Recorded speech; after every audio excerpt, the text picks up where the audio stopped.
Good morning. আজকে 14 ফেব্রুয়ারি, Valentine's day.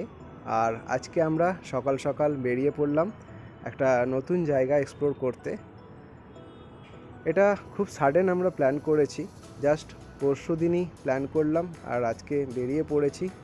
আমরা যাচ্ছি তাজপুর, আমাদের অল টাইম ফেভারিট একটা সি বিচ। চলুন যেতে যেতে কথা হচ্ছে।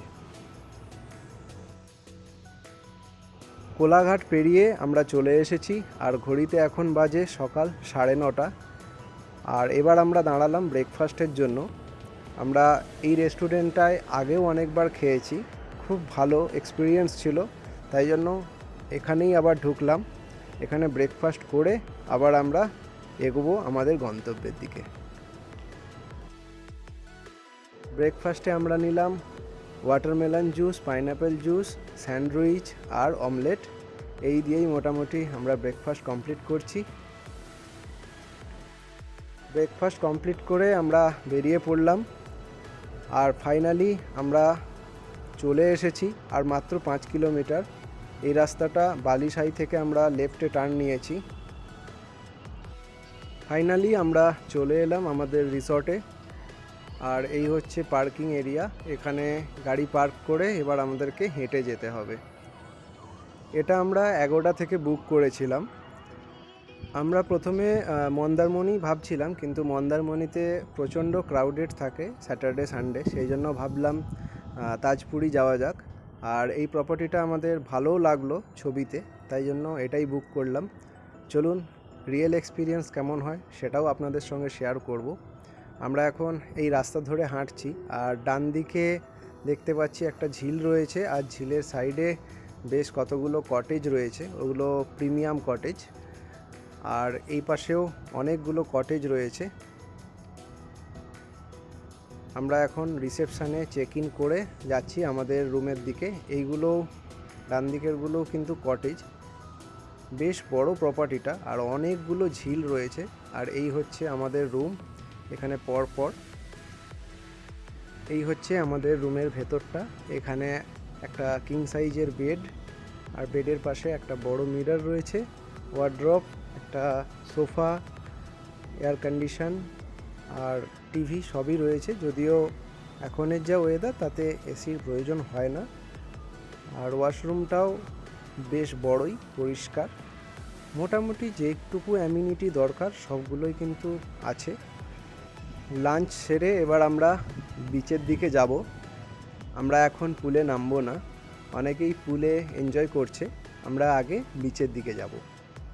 চলুন যাওয়া যাক। আর এই হচ্ছে রিসেপশন এরিয়া, আর এই হচ্ছে পরপর লেক ভিউ কটেজ। এখান থেকে বিচের ডিস্টেন্স মোটামুটি 800 মিটার, অনেকটাই লাগতে পারে।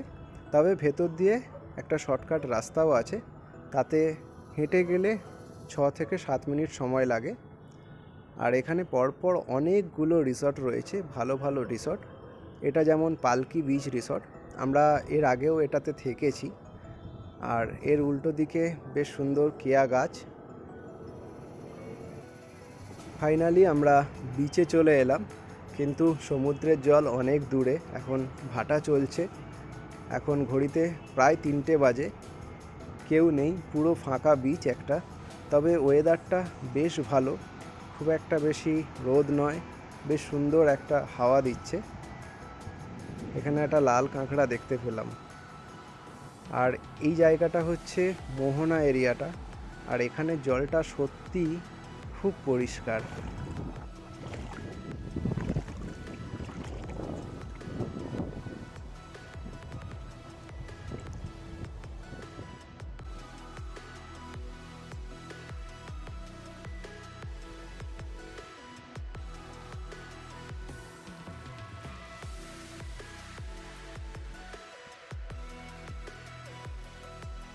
সমুদ্রের জলে পা ডুবিয়ে ঢেউয়ের এই আনাগোনাগুলো দেখতে বেশ লাগে। আস্তে আস্তে জোয়ার আসছে, আর দেখুন ঢেউয়ের সঙ্গে কি সুন্দর সুন্দর ঝিনুক ভেসে আসছে, ঠিক বাটারফ্লাইয়ের মতো।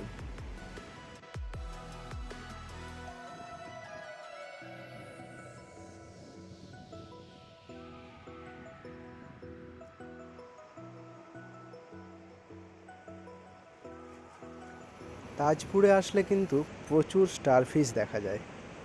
এই বিচটাতে স্টারফিশ, লাল কাঁকড়া এগুলো প্রচুর পাওয়া যায়। আর এই জায়গাটা দেখুন, এখানে প্রচুর সিসেলস রয়েছে। আমি তো প্রচুর কুড়িয়ে নিচ্ছি। এখন ঘড়িতে 4:30 বাজে আর তাজপুর সি বিচে আমরা রয়েছি। বেশ সুন্দর একটা হাওয়া দিচ্ছে। আর ওই পাশে মল্লিকা বিচ, এই যে এই পাশটা হচ্ছে মল্লিকা বিচ, পুরো ফাঁকা। আর এই পাশটা হচ্ছে গিয়ে তাজপুর বিচ, এ পাশটাও ফাঁকা। গুনে হাতে গোনা 10 জন লোক আছে, এর বেশি নেই। আজকে 14ই ফেব্রুয়ারি, ভ্যালেন্টাইন্স ডে, কিন্তু তাজপুর ফাঁকা। তো আমরা খুব ভালোভাবে এনজয় করছি। তাজপুর এই জন্যই আসা, দীঘা মন্দারমণিতে প্রচুর ভিড় হয়, তো সেই ভিড়টাকে অ্যাভয়েড করার জন্যই তাজপুরে আসা। আর আমরা চুটিয়ে এনজয় করছি। আর এক্ষুনি খুব সুন্দর একটা সানসেট হবে, চলুন সেটাও আপনাদেরকে দেখাই। এই দেখুন, একটা বড় জেলিফিশ ভেসে এসেছে। যদিও এটা মারা গেছে, কিন্তু বেশ বড়। আর জেলিফিশ কিন্তু বিষাক্ত হয়, এগুলোতে হাত দেওয়া ঠিক না। এরকম ছোট ছোট দেখতে পাওয়া যায়, কিন্তু এর সাইজটা বেশ বড়। এদিকে আস্তে আস্তে সানসেট হচ্ছে আর সূর্যের রক্তিম আভা ছড়িয়ে পড়ছে সমুদ্রের ঢেউয়ের ওপর। বেশ দারুণ লাগছে।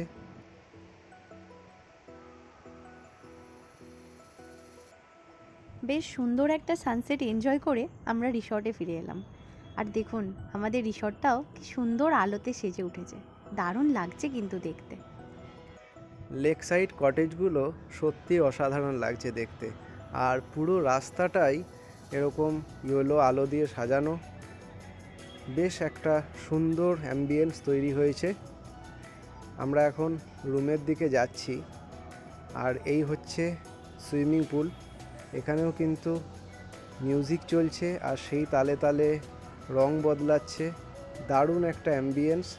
অনেকে নেমেওছেন সুইমিং পুলে, কিন্তু আজকের যা ওয়েদার, আমরা আর নামলাম না। পরে কখনো যদি আবার আসি, আবার ট্রাই করব। এবারের মতন সুইমিং পুলটা বাদই থাকলো।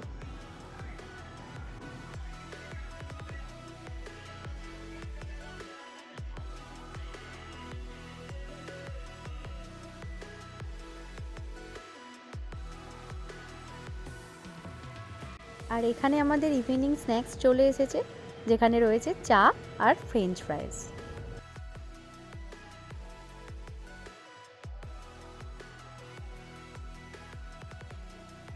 ইভিনিংয়ে একান্তে সময় কাটানোর জন্য কিন্তু এই জায়গাটা বেস্ট।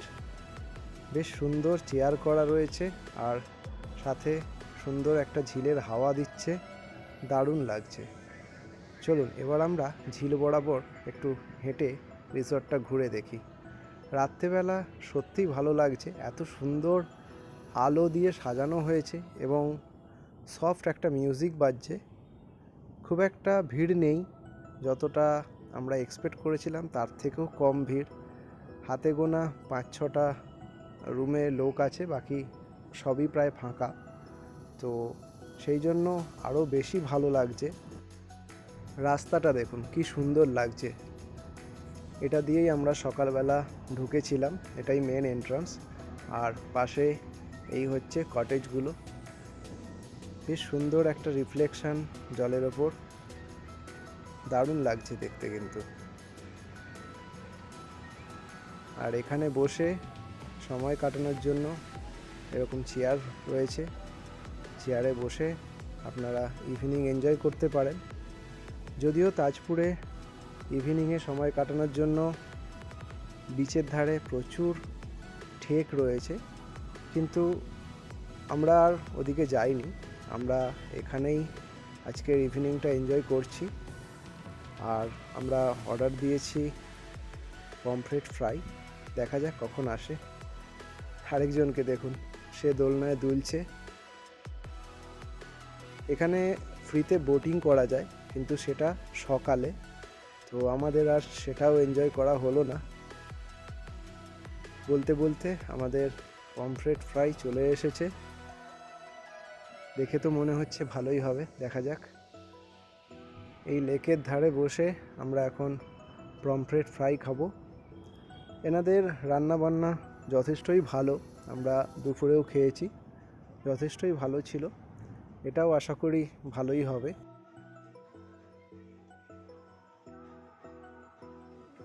সুইমিং পুলটা সত্যিই খুব লোভনীয়, বারবার ইচ্ছে করছিল নামতে, কিন্তু ওয়েদার মোটামুটি ভালোই ঠান্ডা আছে, তাই জন্য আর আমরা নামলাম না।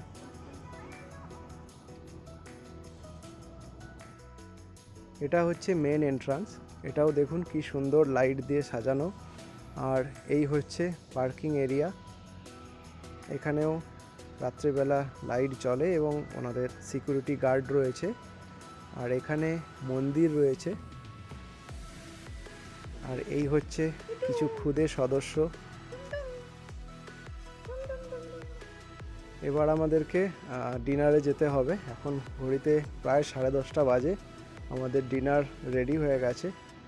তো আজকের মতন গুড নাইট, কালকে আবার দেখা হচ্ছে। Good morning. এখন ঘড়িতে বাজে সকাল 6:30, আর আজকে আমরা সকাল সকাল একদম রেডি হয়ে চলে এসেছি এই রাস্তাটায়। এই রাস্তাটা সোজা বিচের দিকে যাচ্ছে। কালকে আমরা যেই রাস্তাটা দিয়ে গেছিলাম সেটা মেন রাস্তা ছিল, আর বলেছিলাম আর একটা শর্টকাট রয়েছে, এটা হচ্ছে সেই শর্টকাট। আর এই রাস্তাটা দেখুন কতটা সুন্দর, একটা ঝাউবনের ভেতর দিয়ে রাস্তাটা গেছে। আর সকালবেলা যেহেতু প্রচুর পাখির ডাক শোনা যাচ্ছে। সব থেকে যেটা ভালো লাগছে দেখে যে এখানে এখনও সেই ঝাউবনটা আছে। ম্যাক্সিমাম জায়গাতে এই ঝাউবনগুলো কেটে বিচ সাইড রিসর্ট বানানো হয়েছে বা অন্যান্য হোটেল তৈরি হয়েছে, কিন্তু এখনও এই জায়গাটাতে এই ঝাউবনগুলো রয়েছে, যেগুলো কিন্তু সত্যি আমাদের প্রাকৃতিক ভারসাম্য বজায় রাখে। আর সামনেই বিচ, এখানে কিছু ছোট দোকানও রয়েছে। আমরা ফাইনালি বিচে চলে এলাম। আমরা মোটামুটি 7 থেকে 8 মিনিট হাঁটলাম আর আমরা বিচে চলে এসেছি। এই হচ্ছে সকালের তাজপুর।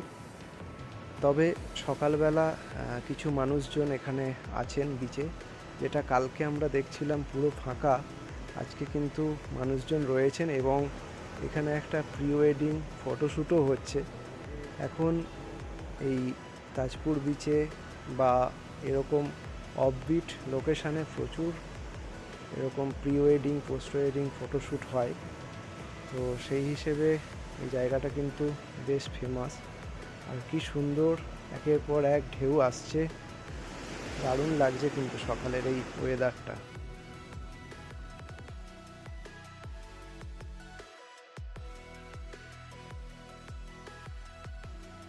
এই হচ্ছে তাজপুরের সেই আইকনিক শ্যাক, পরপর লাইন দিয়ে রয়েছে।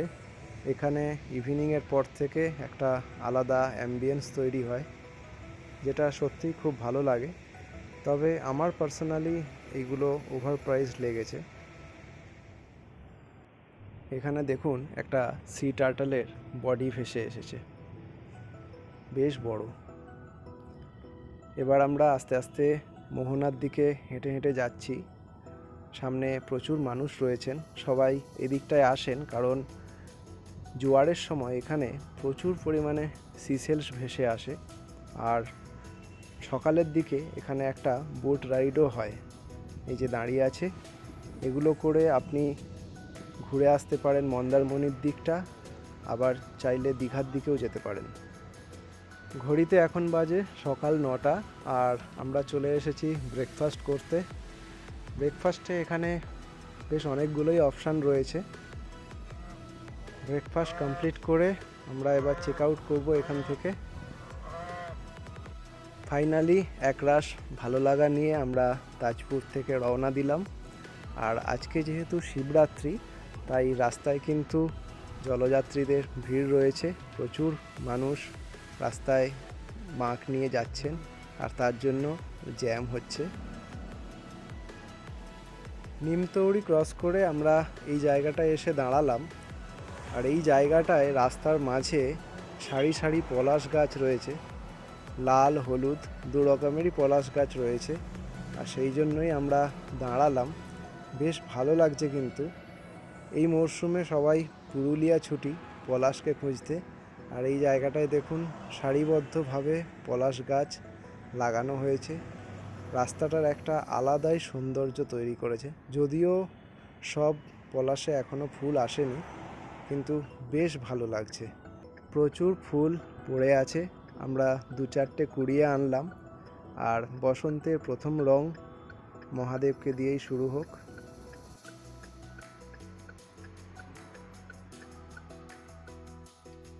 আমাদের দেখা দেখি আরও অনেকে এসে এখানে দাঁড়াচ্ছেন এবং ছবি তুলছেন, কিন্তু এবার আমাদেরকে রওনা দিতে হবে এখান থেকে।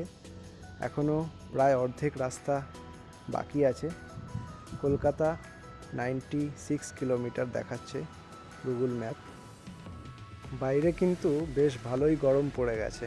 বাইরের টেম্পারেচার 32 ডিগ্রি। বেশ ভালোই গরম পড়তে শুরু করেছে। আর এই রাস্তাটা সত্যি অসাধারণ। এখন আমরা বালি ব্রিজ ক্রস করছি, আমরা কলকাতা ঢুকে পড়লাম। আর এই ছিল আমাদের তাজপুর ভ্রমণের গল্প। কেমন লাগলো অবশ্যই জানাবেন। আবার দেখা হচ্ছে খুব তাড়াতাড়ি।